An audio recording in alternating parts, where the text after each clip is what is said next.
Mayong buntag, mayong gabi, mayong kadlawon man taon sa diha basta kay nagsimba ko. Gikan ko sa kuan simbahan mo.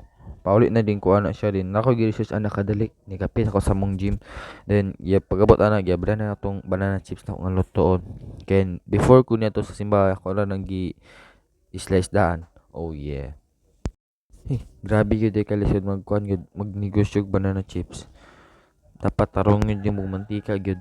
Pero bala na kay basta kay maka-learn ta og yatag pa na kasi yung knowledge or learn or guide para sa inyong business para sa ako kita tanan magsabay, let's go.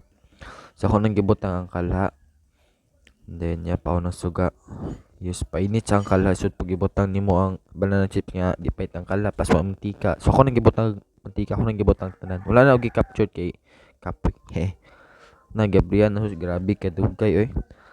Just kung dalion ni mo kwaon kay kuan kay mo pilit-pilit man yan kanang gid mga 30 minutes or 25 minutes nga na gid siya dapat para ma-crispy. Wala tayo kuan na kuan na tayo butangan na din og cheese. So before kuan na nilingin na gid nagapalit gid ana. So happy kay ko kay kabalo sila din pag kuan pa lang palit na din sila. Oh yeah. Trang proof. Oh yeah.